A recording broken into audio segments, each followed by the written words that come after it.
ng ating Panginoon, mga kapatid. Sobrang napaka-special mo. Sobrang napakahalaga mo sa Panginoon.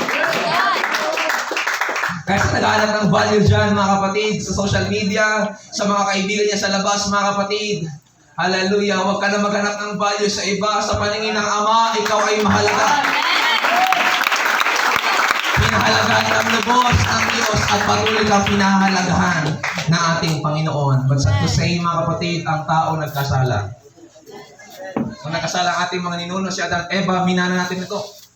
Kaya sabi ni David sa Psalm chapter 51, nung ako ipaglihi ng aking ina, ako'y meron ng likas na kasalanan.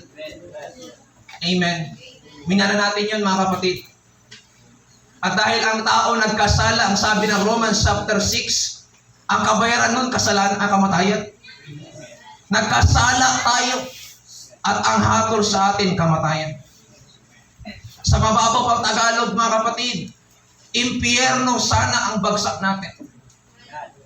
Pero dahil mahabagin ang Diyos, mapagmahal ang Panginoon. Kaya kung hindi ka naiintindihan ang pagmamahal ng Panginoon, kapatid, patuloy kong ipapaunawa sa iyo ulit. Meron po ba mga baguhan dito? Taas po ang kamay. Yung hindi pa nababaptize sa tubig at hindi pa nababaptize ng Holy Ghost, praise God. Maraming salamat sa Panginoon. Naniniwala ako, mga kapatid, merong plano ang Panginoon sa inyong ngayong gabi. Hindi lamang ito preaching, mga kapatid, kundi invitation na rin para tanggapin nyo ang Panginoon. Ma-realize nyo kung gaano kayo minahal ng ating Panginoon, mga kapatid. Amen. Palakpakan natin ang Diyos. Kahit ang tao nga ay nawalay dahil sa kasalanan, mga kapatid. Pero ang Diyos, sagana sa pag-ibig, sagana sa habag. Alam niyo po yung kanyang bayan, yung kanyang nasyon, yung Israel. Nilabas niya mula sa Ehipto sa pagkabihag, mga kapatid, for more than 430 years. Imagine niyo po yung tagal. Nilabas niya yung kanyang bayan mula sa pagkabihag at pinangako ang dadalhin sa lupang pangako. At ang mga handog, seremonya na kanilang ginawa, lalo na yung paghahandog, mga kapatid, para sa sin offering is a type and foreshadow ng Jesus na darating. Amen. Ibig sabihin siya yung larawan ng Jesus na darating. Kaya huwag kayo magtataka kung bakit may mga offering sa Old Testament. Huwag kayo magtataka bakit merong inalay na hayop, merong inaalay, mga kapatid, ang mga Israelita sa panahon iyon. Kasi iyon yung programa, mga kapatid. Pagpapakita ng programa ng gagawin ng Diyos na kaligtasan. Pwede mo pakaligtas sa tubig, mga kapatid. Thank you.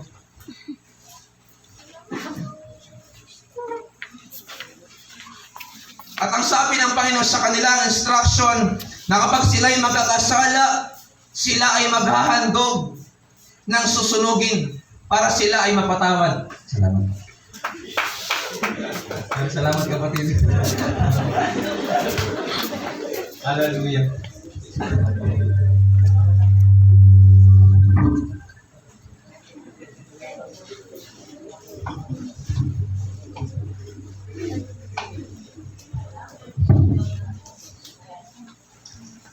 Ika nga, ang Diyos ay nagbigay sa kanila ng panuntunan. Na kung sila man ay magkakasala, dadalhin nila sa pinakapunong pare o high priest yung kanila pong handog. Alam niyo ba pagka sa Old Testament, pag sila maghahandog, lalo na pagka sin offering, ang setup, mga kapatid, ay ganito. Magdadala sila ng kordero o malinis na hayop. At ibibigay nila ngayon sa pinakapunong pare. Kasi pinakapunong pare lamang ang assigned para ihandog ang kanila pong handog. At ang setup ay ganito. Bago nila bitawan o bago nila ipasa sa high priest, mga kapatid, yung kanila pong offering, ang sasabihin nila ay am a sinner, ipapatong nila yung kanilang kamay doon sa kordero o sa hayop na papatay o susunugin. At ang sasabihin nila, I am a sinner and this is my atonement. Ako ay makasalanan at ito po ang aking handog. Amen?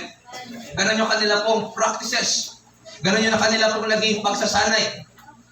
Kaya lang nakita ng Panginoon na paulit-ulit. At yung validity, mga kapatid, ng pagpapatawad sa kanilang kasalanan ay para lamang doon sa gagawa nilang kasalanan. Nakita ng Diyos, hindi talaga naging epektibo yun sa buhay ng mga Israelita. Maging sa buhay ng mga tao ng panahon, mga kapatid, ng ating mga ninuno. Kaya ang ating Panginoon ay nag-isip ng paraan. Ang ating Panginoon ay gumawa ng remedyo. Kasi hindi po pwede, sa pananaw ng Diyos, hindi po pwede na ang tao ay mapahamak. Sobra niyang mahal ang tao.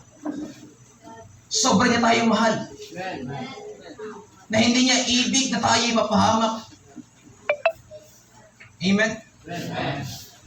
Remember 2 Peter chapter 3? Hindi niya ibig dahil sino naman ay mapahamak, kundi ang lahat ay magsipagsisi.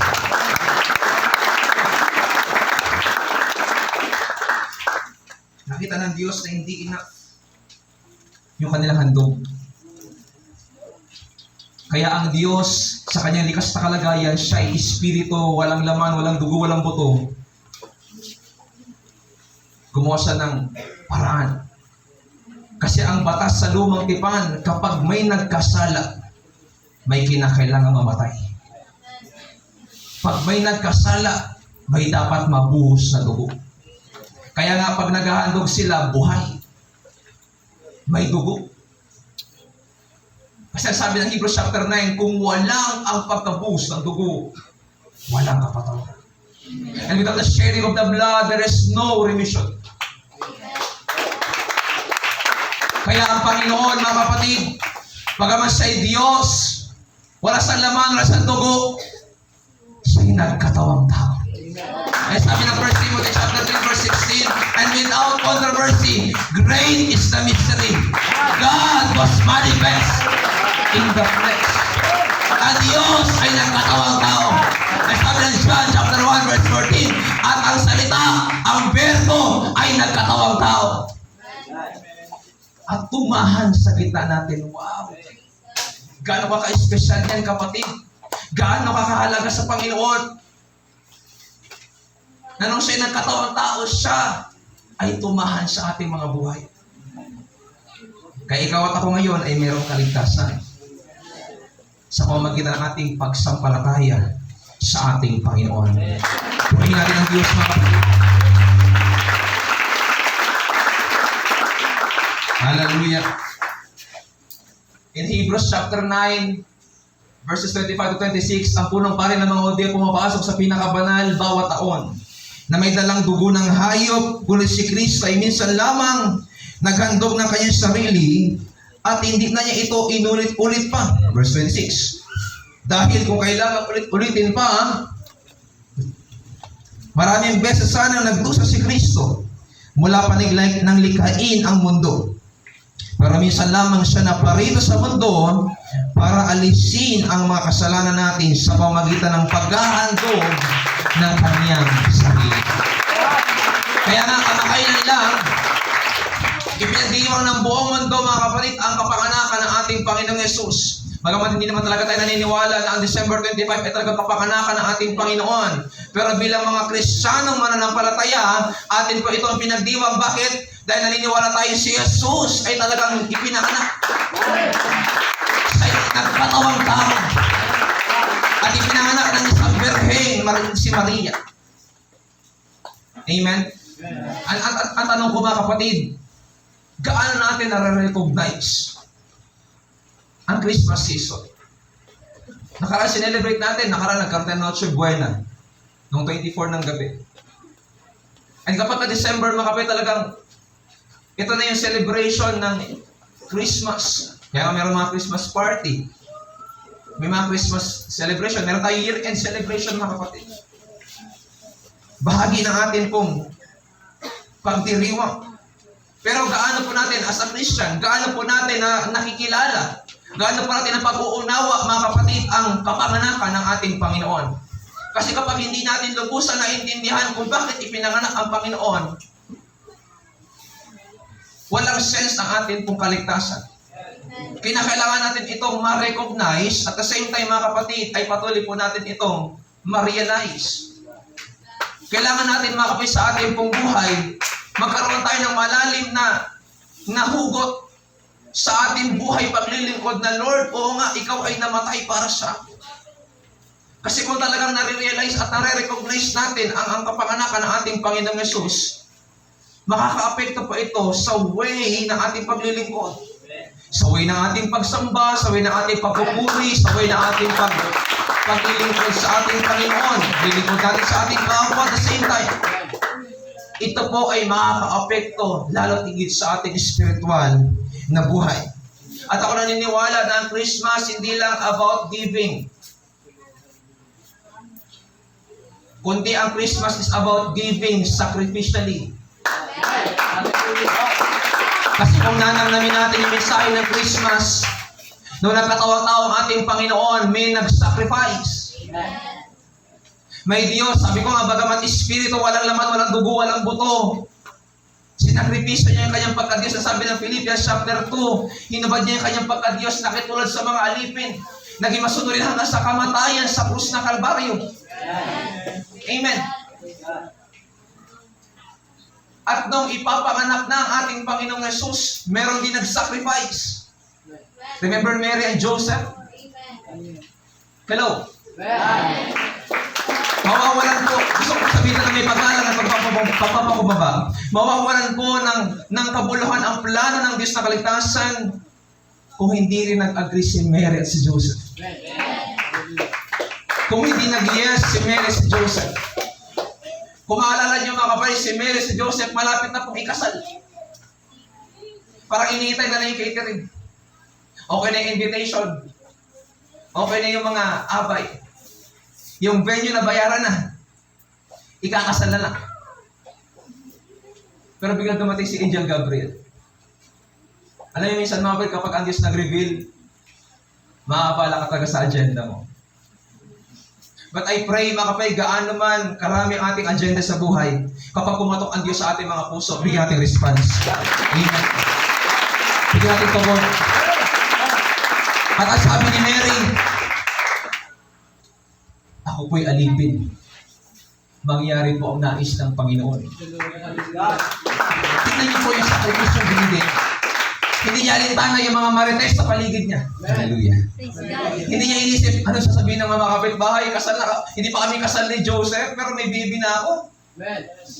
Hindi niya inisip yung buyo, hindi niya inisip yung pag-uusig, hindi niya inisip mga kapatid yung sasabihin ng maraming tao. Kasi ganun talaga kapag ikaw ay may pag-ibig sa Panginoon, ikaw ay may malalim ng paglilingkod sa Diyos, hindi mo iisip yung sasabihin ng iba, hindi mo iisip yung sasabihin ng katabi mo, hindi mo iisip yung sasabihin ng kaklase mo, hindi mo iisip yung sasabihin ng kaibigan mo, o di para sa'yo, ako'y maglilingkod.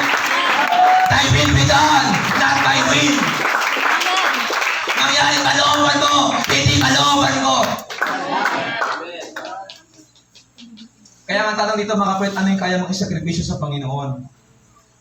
Hindi lamang ngayong Christmas season o nagdaang Christmas season, kundi papatawid tayo ng next year, taong 2024. Ano yung kaya natin ibigay sa Diyos? Sana kaya mong ibigay lalo higit ang iyong buhay, ang iyong puso sa Panginoon. Yung dedikasyon mo sa Panginoon, yung determinasyon mo sa Panginoon, yung oras mo sa Panginoon, sana kaya mong ibigay, kapatid. Kasi napakaganda ng mensahe ng Christmas. It's about giving sacrificially. Mahirap ito, kapatid. Hindi natin ito kaya sa ganang ating sarili. Pero dahil meron tayong Diyos na nagpakita ng halimbawa, magagawa din natin ito sa tulong ng ating Panginoon, mga kapatid. Amen? So kung wala nag-sacrifice, ibig sa ating paglilingkod sa Panginoon, sa ating bilang ng kabataan, kung wala nag-sacrifice, wala rin po tayo sa kaligtasan natin ngayon. Hindi lamang ang Diyos ang nag-sacrifice, hindi lamang si Mary, si Joseph ang nag-sacrifice, even ating mga pastor, nag-sacrifice para tayo turuan. Nag-sacrifice para tayo alalayan. May mga magulang tayo nag-sacrifice para supportahan tayo sa church. Kahit may mga ibang kapatiran dito, may ibang kabataan dito, hindi sinusuportahan ng kanilang pamilya, ng kanilang magulang, mga kapatid. Para may someone na nagsakripisyo sa atin para makapaglikod tayo at makapag-advance sa kingdom ng ating Panginoon. Hindi naman siguro pagmamalabis mo sasabihin sa tanang Diyos, purihin mo ang Diyos, paglingkuran mo siya, ibigay mo siya ng buong puso, ibigay mo siya ng buong kaluluwa, buong pag-isip. Hindi naman po siguro kalabisan ang mga bagay na yon. Kasi kung bakit po tayo naglilingkod ngayon, may unang nagbigay sa atin. Kung bakit nandito tayo ngayon, may mga nagsakripisyo sa atin. May mga elder tayo sa church, mga kapatid na nagbigay para mag-advance sa kingdom ng ating Panginoon. May mga nag-sacrifice, mag-evangelize para ikaw at ako nandito ngayon. Amen. Grateful ka ba? Sabi sa katabi mo, salamat sa buhay mo. Hallelujah. Ngayon, mga kapatid, sasabihin ko po ito. Depende sa iyo kung papalakpak ka, sisigaw ka, tatanong ka sa tuwa. Depende sa iyo, kapatid. Pero alam niyo ba kung bakit ang ating Panginoong Yesus ipinanganak sa laman? Alam niyo ba kung bakit siya ipinanganak? Kasi nakita niya ang kailangan mong ipanganak na muli.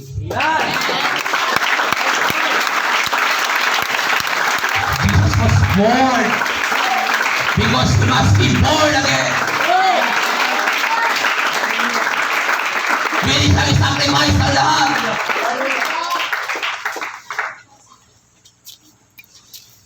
Para ikaw ay magkaroon ng kapanganakang muli. Kasi sabi ng Biblia, hindi pwede magmana ang katawang ito ng buhay na walang hanggan. Kaya ang Diyos nag-offer ng kaligtasan. Nag-offer ang Panginoon, mga kapatid, ng kaligtasan para sa iyo at para sa akin. Sino ba itong hindi nababorn again? At pagiging born again, hindi po yan yung pagpasok sa Pentecostal Church. Hindi po garantiya ang FCJC para magligtas. Hindi po yan. Dahil kung sabi sa mga tao, kahit po kami mga FCJC, hindi po ang FCJC magliligtas sa amin. Hindi po ang Pentecostal magliligtas sa amin. Kundi ang paglilingkod namin sa Panginoon, relasyon namin sa Panginoon, yun ang magliligtas sa amin. Meron po ito hindi nababorn again, hindi nababautismo sa tubig at Espiritu. Ang sabi ng Panginoon kay Nicodemo, naalala nyo? Except a man be born of water and of the Spirit, he cannot enter into the kingdom of God. Maliban na ang tao ipanganak ng tubig at ng Espiritu, hindi siya makakapasok sa karya ng langit. Tata kami na nabaptize in Jesus' name. Marami-rami na. Tasa kami na nabaptize sa Holy Ghost. Parang alanganin. Hindi ko na po makikumpiyan sa mga kapatid. Ang pinaka-number one evidence na tinatawag na bautisman kay sa Espiritu Santo ay magsasalita ng iba't ibang wika. Tasa kami na nabaptize sa Holy Ghost. Okay. Taas ang kamay kung sino yun na rin yung ulit. Pakunti ng pakunti. Mga kapal sa Panginoon, good news. Nandito ka ngayon para mag-renew. Walang pipilin sa'yo. Walang hihingi sa'yo registration fee. Walang hihingi sa'yo membership fee. Libre lang. Just open your heart. Just confess your sin. And praise the Lord. With all humility, with all gladness. Ano ako naniniwala? May-renew ka, kapatid. I pray, no? Hindi lang tayo nare-renew dito kapag kami magawa. Nare-renew rin tayo, mga kapatid, sa ating mga local church. Even sa ating mga personal devotion, nare-renew tayo, mga kapatid. Nag-Espiritu Santo ng ating Panginoon. Kasi napakalaga, mga kapatid, meron tayong renewal. Amen. Amen. Kasi kung wala ka ng renewal, kurulong ka. Hallelujah. Kolorong. Amen. Gusto mo maging kolorong ka? Sasabihin sa'yo ng Panginoon, lumayo ka sa akin, hindi kita kilala. Nalala niyo ba yung Matthew chapter 25? Yung parable of 10 virgins? Yung 5 doon hindi nakapasok kasi kulang ang langis. Pero yung 5, mga kapal, yes, they are virgin. But they have an extra oil. At kahit sino mga Bible commentaries, mga kapatid, kahit sino mga Bible scholars, naniniwala na ang oil na yan, ng extra na oil na meron sila, ay ang Holy Ghost.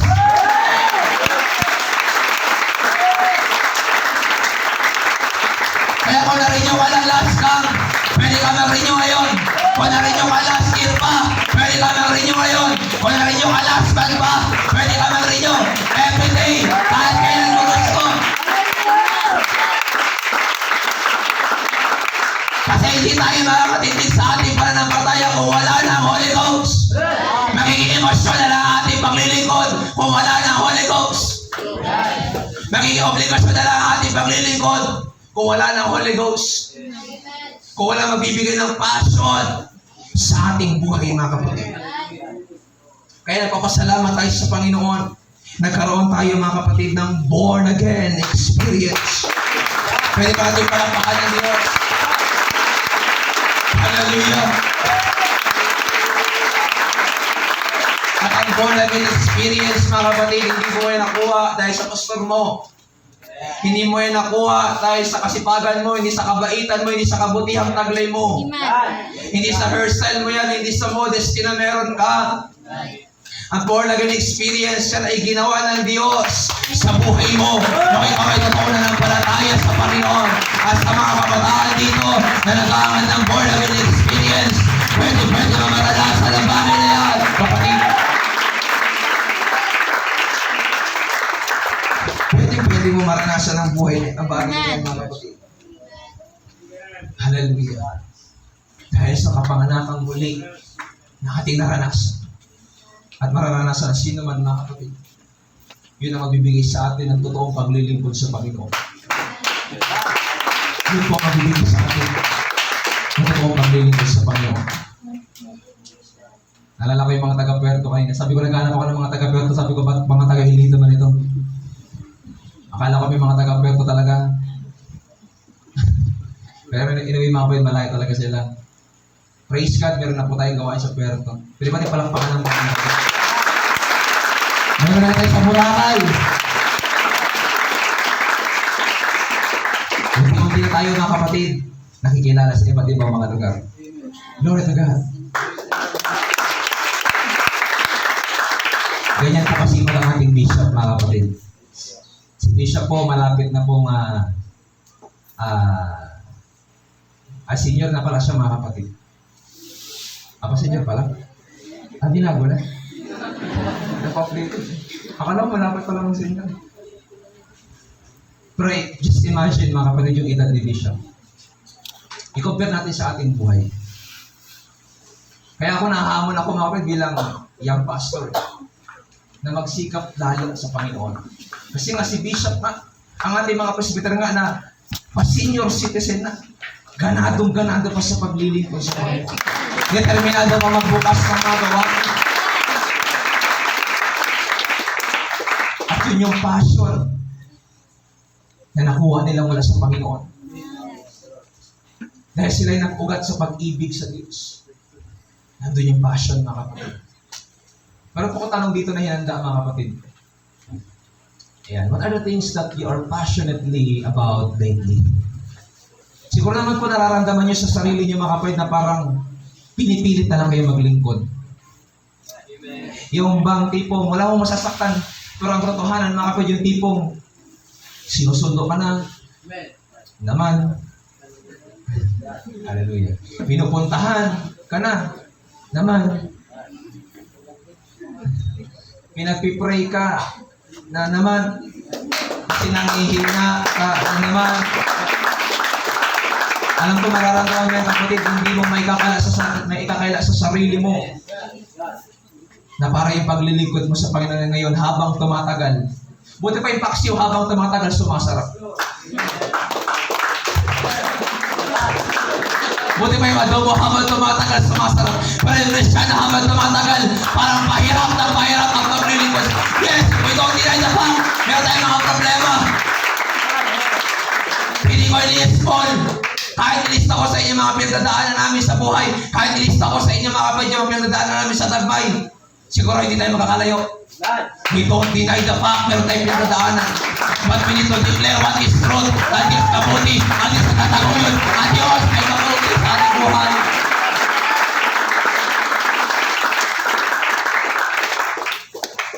So what are the things that you are passionately about lately? Nakakalungkot ho, may mga kabataan tayo sa District 1 and 2, mga kapatid. Siyempre, napag-uusapan ng ilang mga leader, ng ilang mga officers, mga kapatid, na may mga kabataan talaga na lumulubog ngayon. And malaking hamon po yun sa amin, mga kapatid. Malaking hamon yun sa amin bilang leader na itinalaga ng ating Panginoon. Pero I believe, hindi naman po kami nagmamalabis. Pero naniniwala ako, mga kapatid, hindi lang kami ang may pagkukulang. Hindi na ho kami. Malaki rin pagkukulang mo kung bakit ganyan ka na. Malaki rin ang kinalaman mo bakit ganyan ka na ngayon.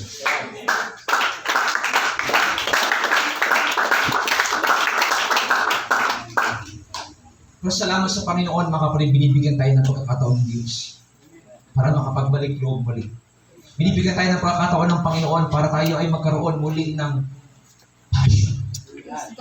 Alam niyo ang passion, mga kapatid? Ang passion, hindi po yan personality. Hindi porket masipag, passionate. Hindi porket tumutugtog, passionate. Hindi porket maaga sa church, passionate. Hindi porket mabuting tao, passionate. Kapag ang ating passion nakasandal sa ating personality, sa ating pagkatao, sa ating karakter, madali po tayong bibigay, madali tayong babagsak. Bakit? Tayo bilang tao, madali tayong ma-discourage. Tayong tao, madali tayong marin. Tayong tao, madali tayong madismaya. Tayong tao, madali tayong tabangan. Amen. Pero ngayong gabi, gusto kong ipaunawa sa inyo na ang passion, hindi personality, kundi spirituality. Malalim ito, kapatid. Malalim ito. Ang totoong may passion, kahit masakit para sa kanya, naglilingkod pa rin siya. Kahit ang hirap ng buhay, naglilingkod pa rin siya. At kahit nasasaktan siya sa mga problema pinagdadaanan niya, pinagdadaanan nila sa buhay, kahit hindi siya sinusuportahan ng kanyang mga magulang, kahit pinagtatawanan siya ng kanyang mga klase, kahit pinagtatawanan siya ng kanyang mga kaibigan, dahil sa kanyang pagiging born again, dahil sa kanyang pagiging Pentecostal, siya'y nananatili pa rin ang passionate. Kaya tanongin ko po kayo, meron pa ba tayong passion sa Panginoon? Amen. Totoo po. Praise God. Bakit madalas lang tayo pakiusapan? Bakit imbis na tayo po yung tumulong, tayo pa yung tinutulungan? Come on. Bakit imbis na tayo magpalakas, tayo pa yung palalakasin lalo? Kung talagang passionate tayo, mga kapatid, bakit sa youth service, konti na lang pumupunta? Bakit sa evangelism, mga kapatid, todo rason? Pero paggala, kailan yun? Hallelujah.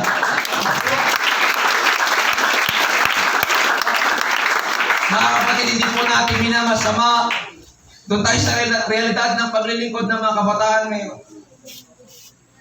Mas gusto na yung gimmick. Mas gusto na yung layaw. Mas gusto na yung outing. Pero pag nag-i-invite ang church ng fasting, meron akong labahan. Meron akong gagawin. Meron akong lakad.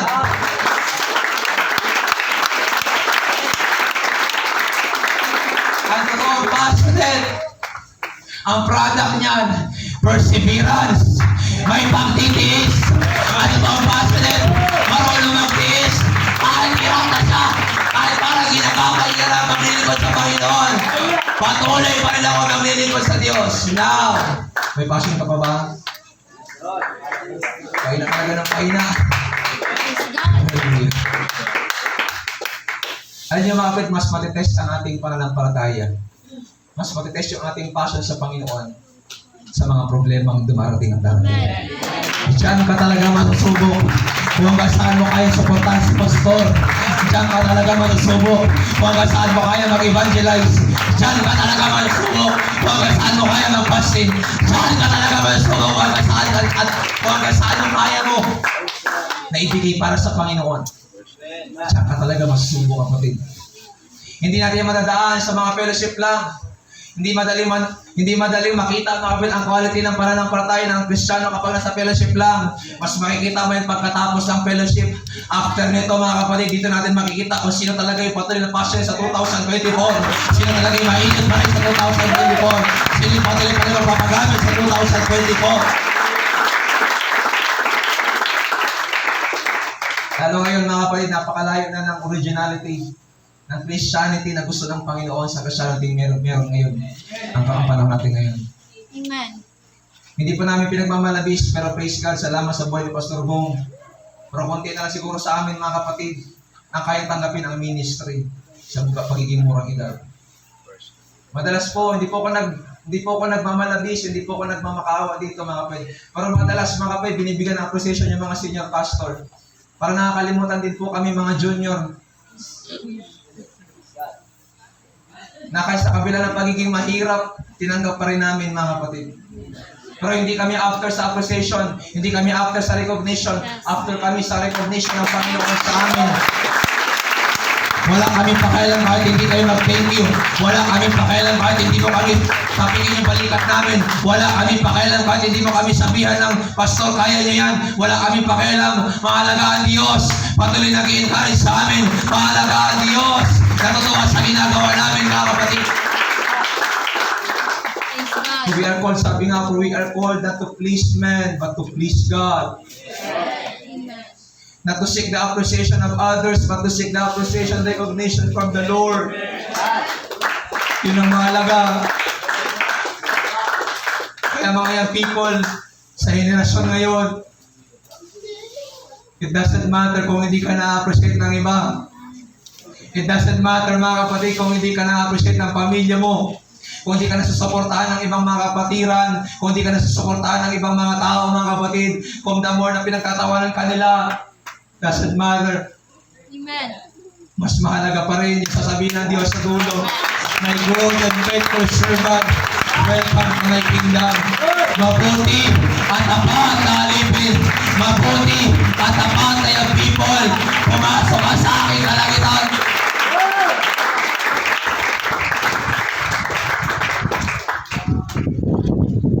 Merong perseverance. Naalala ko, mga kapatid, 2 years na ang nakalipas. Alam ko marami rin pinagdaanan si Pastor Bong. Pero sa aking buhay, mga kapatid, ang daming mga bumulaga na hindi ko in-expect sa ministry. Ang daming mga bagay, mga kapatid, na nangyari na hindi ko inaasahan. Sino dito bang papastor pa?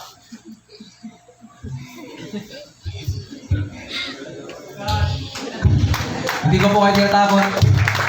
Binibigyan ko lang po kayo ng awareness. Kasi kung magpapastor kayo, mga kapatid, maging handa kayo sa jablo. Masyadong napakainit ang jablo sa mainit na Kristiyano. 2 months pa lang akong ordained. December 28, 2021, I was ordained para maging pastor ng iglesyang ito. After 2 months, mga kapatid, demon possessed agad ang bumungad sa amin. Alam niya na aking mga magulang, alam niya nila Pastor Boy, alam niya nila Pastor Ravioli, alam niya nila Bishop. Napakaraming, mga kapatid, mga bagay na panggugulo ang ginawa ng diablo, mga kapatid. Pero praise God, kung walang perseverance na pamana ng aking mga magulang, siguro hanggang ngayon, wala na ako dito. Wala na ka tayo ngayon sa harapan nyo, mga kapatid, just to testify gaano kabuti ang Diyos, gaano kadakila ang Panginoon. Greater is He that is in the world. Amen. Mabuti ang Diyos, mga kapatid. Sa lahat ng pinagdaanan sa buhay, sa lahat ng pinagdaanan sa ministry, sabi ko, mabuti ang Diyos. Amen. Kaya ngayon nasasabi ko, mga kapatid, na ang passion hindi talaga siya personality, kundi spirituality talaga. Amen. Kasi na-experience namin. Nakita namin, mga kapatid, na yung malalim para talaga na passion, hindi lang yung pagmasipag ka. Hindi lang pala kapag ka dedicated ka doon sa ginagawa mo. Yes, part yon ng pagiging passionate, yung dedication, determination, yung perseverance mo. Part yon. Pero yung pagiging passionate, mga kapatid, yung spiritual, yung meron kang lalim sa paglilingkod sa Panginoon, na kahit anong mangyari, hindi mo iiwan yung ministry. Na kahit anong mangyari, konti man kayo o marami, hindi mo bibitawan si pastor para alalayan. Hindi mo bibitawan si leader mo para alalayan. Yun yung malalim na passion. Na kahit dalawa na lang kayo tataguyod, na kahit tatlo na lang kayo nananalangin, magpapatuloy ka pa rin, sasabihin mo pa rin, kaya natin to. Yun yung totoong passion, mga kapatid. Natutuwa po kasi mga kabataan dito sa atin pong distrito. Na kahit konti na lang sila, naghahayo pa rin sila.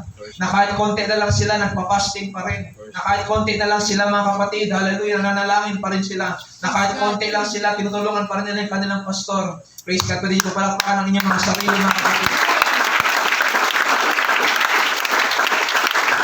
Magpatuloy lang tayo.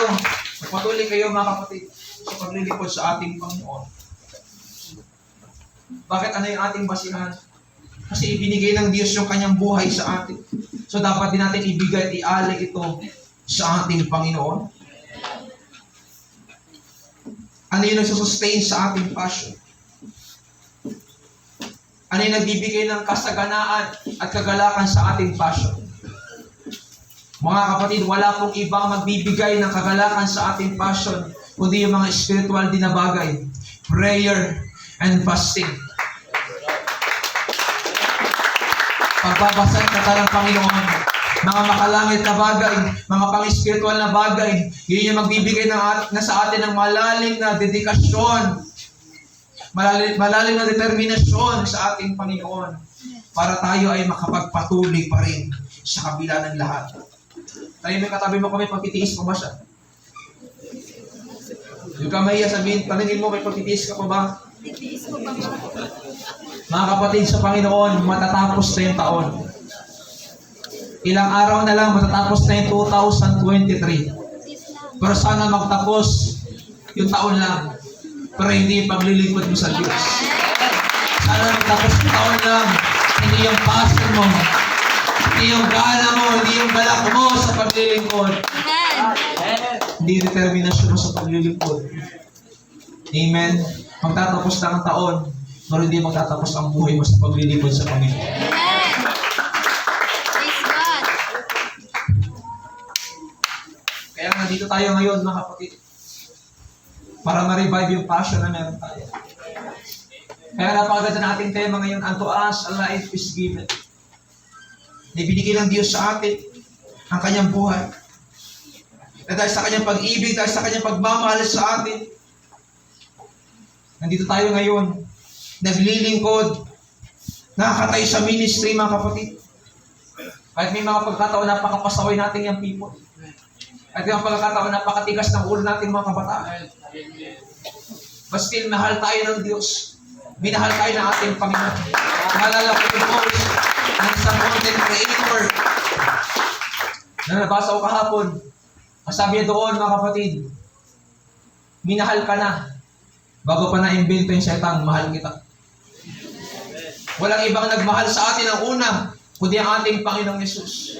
Walang ibang nag-alay sa ating buhay, kundi ang ating Panginoong Yesus. Sabi na ng ibang mga preacher, mga kapatid, ang Diyos hindi niya sinabing mahal niya tayo. Kundi ang sabi ng Biblia, ibinigay niya ang kanyang buhay para sa atin. Praise God. Dahil mahal niya tayo. Hindi niya lang ipinakita sa salita, mga kapatid, kundi mas ipinakita niya sa gawa. Amen. Kasi totoo nagmamahal, mga kapatid, talagang ipinapakita ito sa kanyang gawa. Amen. At kumahal din natin ang Panginoon sa ating ministry. Kumahal natin ang Panginoon sa ating paglilingkod. Dapat nakaka-apekto ito sa ating buhay. Dapat nakikita ito sa ating buhay, mga kapatid. Amen. Sabi ko kanina, the way tayo maglingkod, the way tayo magpuri, the way tayo sumamba, the way tayo magbigay ng ating pong kaloob, ng ating handog sa ating Panginoon, mga kapatid, ito po ay makaka-apekto. At ngayong gabi, hindi lang natin ito tinuturo, mga kapatid, para tayo ay maiyak lang. Hindi lang para magkaroon tayo, mga kapatid, ng isang strong feeling na, praise God, hallelujah. Hindi lang ganon.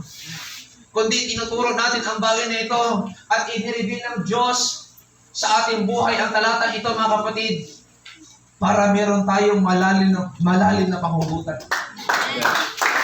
Nalala ko sabi ng Apostle Pablo sa Ephesians chapter 3, verse 16 to 19, mga kapatid, na kayo ay mag-ugat sa pag-ibig upang inyong malaman kung gaano kalawak, gaano kalapad, gaano kahaba ang pag-ibig ng Diyos sa inyong mga buhay. Sa pamamagitan ng pag-ibig natin sa Panginoon, doon tayo makakaroon ng determinasyon. Pag meron kang motivation, magkakaroon ka ng determination. Amen. Kaya, kamusta po ang inyong ministry sa church? Praise God. Kamusta po ang ating ministry sa ating mga kanya-kanyang simbahan? Under na ating mga pastor. Tayo po ba ay nagiging kaagapay nila? Tayo po ba ay nagiging kaakibat nila sa pagpapalago ng kapatiran o pagpapalayo? Kaakibat ba tayo sa pagtulong o pagpurong ng mga mananampalataya? Hindi po nawa mga negatibong bagay ang ating maging counterpart, kundi puro positibong bagay at mga magagandang bagay sa ikauunlad, ikalalago ng ating pananampalataya sa ating Panginoon. Sabi ko, ay anong basehan ng ating po Panginoon, mga kapatid? Yung John chapter 3, verse 16, na ibinigay niya ang kanyang buhay, yung kanyang bugtong na anak, upang sino mang sumampalataya ay hindi mapahamak, kundi magkaroon ng buhay na walang hanggan. Ano yung basihan? Dahil gayon na lamang ang pag-ibig niya sa sanlibutan. Gayon na lamang ang pag-ibig niya sa mga tao. Gayon na lamang ang pag-ibig ng Diyos sa ating buhay. Balikan natin, mga kapatid, yung 1 John chapter 4, verse 9 to 10. Inihayag ng Diyos ang kanyang pag-ibig sa atin na isugo niya sa mundo ang kanyang buhay. Ang kanyang kaisa-isang anak upang magkaroon tayo ng buhay sa pamagitan niya. Na ito ang pag-ibig, hindi sa inibig natin ang Diyos, kundi tayo ang inibig niya. At sinugo ang kanyang anak upang maging handog para mapatawad ang ating mga kasalanan. Pinatunayan pa yan, mga kapatid, ng 2 Corinthians chapter 5, verse 15. Tagalog, mga kapatid, para mas maintindihan natin. Everybody read. Namatay siya para sa lahat.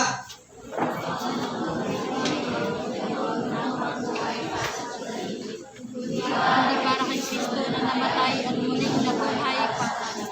Ngayon po, ano yung mahirap intindihin dyan? Na ikaw pala, tayong lahat, na nabubuhay ngayon, ay nabuhay hindi sa ganang ating sarili. Nabuhay ngayon hindi dahil sa ating abilidad, kundi nabuhay kasi merong unang namatay. Nabuhay kasi merong namatay para sa atin. At ang sabi ng Bible, upang huwag ka nang mabuhay para sa sarili. Kaya yung mga rason, yung ating mga excuses, mga kapatid, hindi na po natin dapat yan pinapagana. Hindi na po natin dapat yan ikinakatwiran. Kundi tayo dapat ay nabubuhay para ay Kristo na namatay at muling nabuhay para sa atin. Bakit ka naglilingkod sa Panginoon?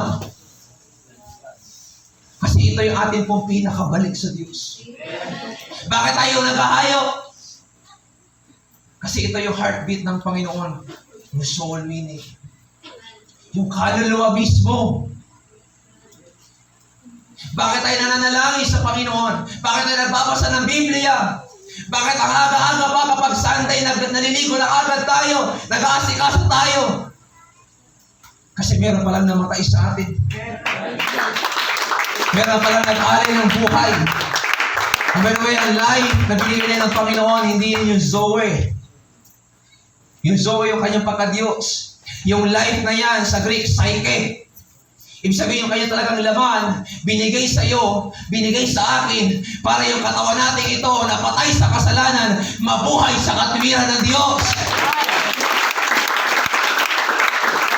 Kaya mga kapatid, excuse me, ano man yung katwiran mo, ano man yung rason mo sa paglilingkod, ano man yung rason mo sa mga leader mo kapag pinapaalalahanan ka, wala kami pakialam. Ang pakialam natin, mayroong isang Diyos na nagkatawang tao, namatay ng bayumay sa krus sa Kalbaryo para ipanganak, para ikaw at ako'y magkaroon ng kaligtasan. Yun yung ating pakialam. Amen.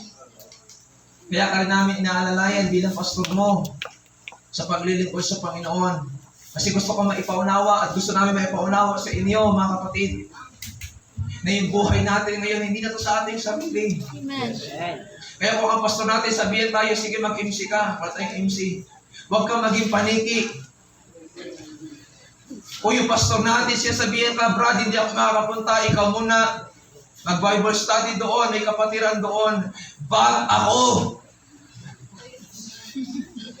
Ito, ang weird talaga ng mga Kristiyano ngayon eh. Napaka-weird talaga, especially mga young people. Pray ng pray, Lord, gamitin mo ako, Panginoon, iyak ng iyak, hallelujah. Gamitin mo ako, Lord, tapos pag kinatangan, ayaw. Come on. Come on. Hindi ko pa maintindihan. Inggit ka na inggit sa katabi mo kasi ginagamit. Pero pag ikaw na yung aatangan, ayaw mo rin.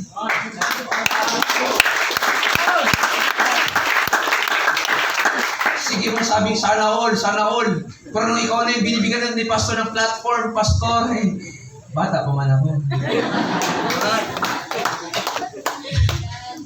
Pastor, hindi ko pa kaya.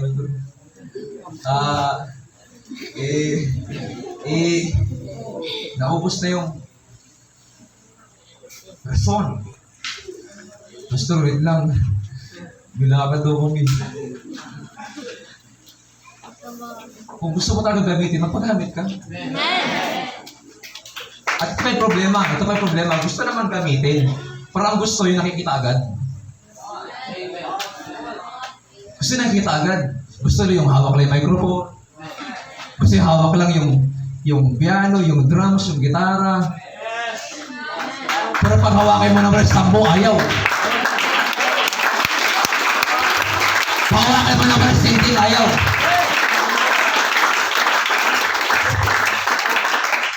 Kapatid, wala pa nagsisimula sa malaki. Amen. Remember King David, bago naging hari, naging shepherd muna. God. Bago naging hari, naging alipin muna. Amen. Bago mo po sa trono, hinawakan mo na yung tupa.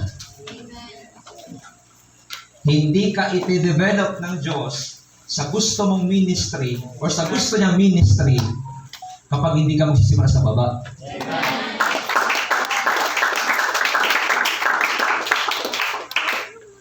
Hindi kanya pagtitiwala ang paghawakin ka ng mic kung hindi ka marunong at tapat humawak ng walis sambo. Pero hindi mga pastor natin dyan bago sila nagsimula. Tantayin niyo po sila pagkatapos ng service. Kasi paano po nagsimula? Inutos-utusan lang din yan. Ako, mga kapatid, kanang kami lang din ako ng aking tatay. Nagawa sa simbahan ng Bukana noon. Pero napapasalamat ako sa Panginoon, pinagdaanan natin ng mga bagay na yun. Kasi doon ko naintindihan, wala pa talaga nagsisimula sa mataas. Amen. Lahat magsisimula muna. Kasi kung magsisimula sa mataas, malalim yung pagkabagsak eh. Amen? Bugso ka talaga nun eh. Basically, kung magsimula ka agad sa taas, pero kung magsisimula ka muna sa pinakamababa, at makita ng Diyos yung faithfulness mo. Ngayon, mawalasan mo, church nyo lang. So, yung mawalasan mo, sarili mo ng church. Praise God. Dati, inutusan ka na ng pastor mo. Ngayon, ikaw naman yung mag-uutos sa mga membro mo. Hindi dahil boss ka, hindi dahil hari ka. Kundi dahil sumunod ka rin at nagpakita ka ng halimbawa. Praise the Lord. Sino gusto gamitin? Okay, lista na. Mga pastor, lista na po yung tumataas na kamay. Lista na po. Atangan na yan bukas. Sa linggo pala. Atangan na pa sa linggo. Praise God. Mga kapatid, please lang ho ah. Pag inatangan naman mga kapatid, gampanan naman ho. Amen. Huwag lang yung gampanan lang. Gampanan na may katapatan. Amen. Gampanan na may pagpapakababa. Gampanan na may pag-ibig sa ating Panginoon. Praise God. Kasi kung ayaw mo, may iba man dyan. Amen. Amen? Kung ayaw mo, may iba man dyan. Huwag mo ikatwiran sa church. Mauubusan sila, kala nila. Amen. Who you? Alam niyo po, nung umalis ako sa Bukana, may pumalit sa akin. Ako po ay leader ng Bukana noong 2020. 2021, ordinahan po ako mga kapatid. Nagpasto sa Dagmay. Pero hindi po pumalit sa akin leader. Hindi natin pwedeng pagmalakihan ng Diyos. Alis ka sa pagiging musician, may papalit ang Diyos. Amen. Alis ka sa pagtugtog, may papalit ang Diyos. Hindi lang ikaw mag-isang tao sa mundo. Amen. Kaya huwag niyo pagmamalakyan ng Panginoon, kapatid. Amen? Huwag niyo pagmamalakyan ng Panginoon. Amen. Sumunod tayo sa Panginoon na may pag-ibig at tumamaw.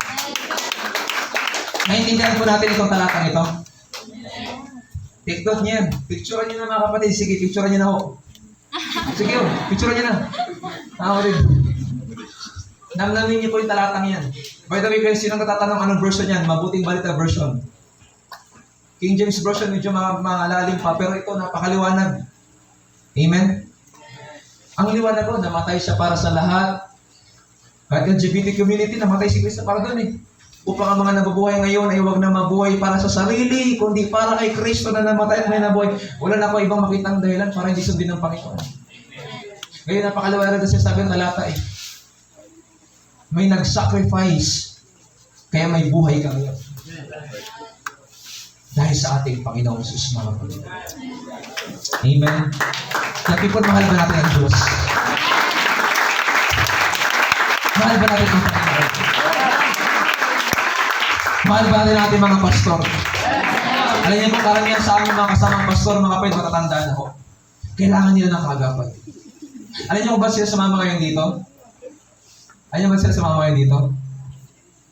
Kasi gusto talaga nilang ipanalangin sa Panginoon na, Lord, pakibabad naman yung people ko sa Holy Ghost para naman lumambot yung puso.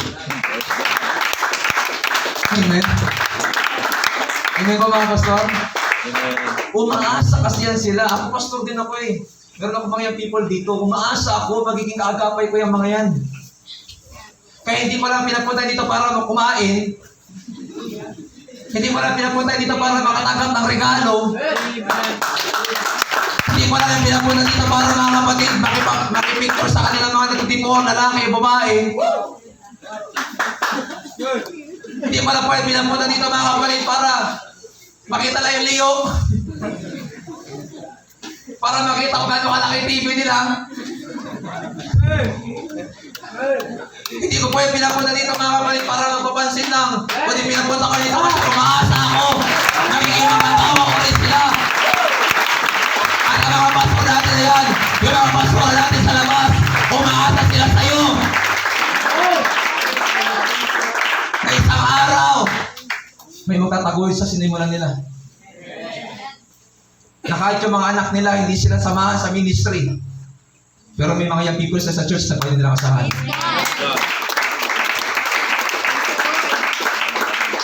Amen. Amen. Mahal niyo ba talaga ang Diyos? Mahal niyo ba talaga ang Diyos? Mahal niyo ba talaga ang Diyos? Ang nagmamahal, ipinapakita sa gawa.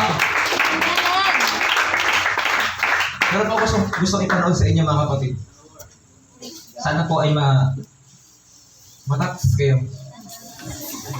Hallelujah. Milay ba? Milay. Matats kayo mga kapatid. Hallelujah. Meron po tayong microphone dyan. Praise God. Yan.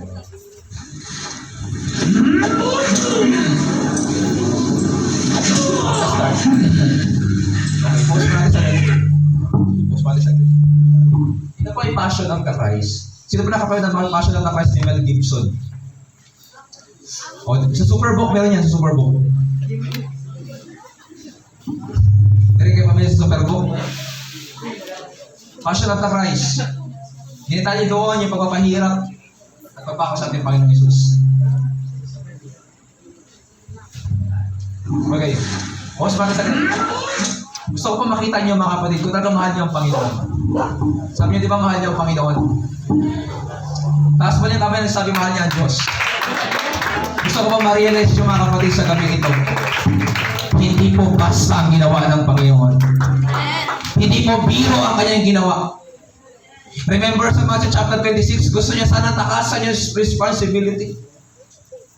Sabi niya, Lord, o Ama, kung maaari lamang, malagpasan ko ang saro ng pagdurusa ito. Gusto niya sana takasan bilang nasa kalagayang tao. Pero sabi niya, mangyari kalooban mo, hindi ang kalooban ko. Tingnan natin mga kapatid.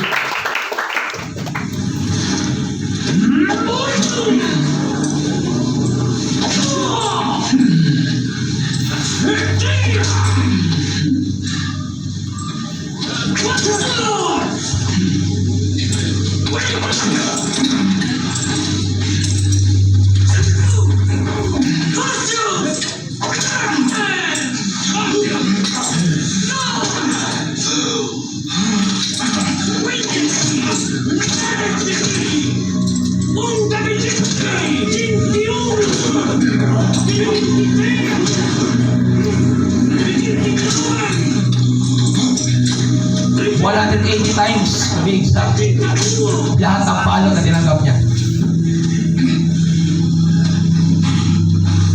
Just imagine, 180 na palo.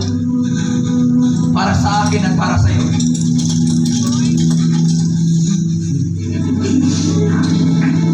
Tumayo pa rin siya. Kahit hirap na siya. Resistenza sua incredibile! Forza nel place, no?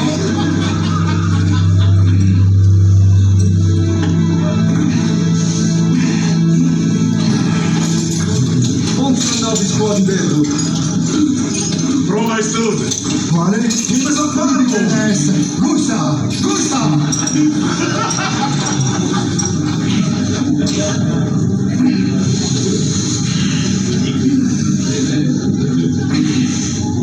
Si Mary. Ako niya nanay.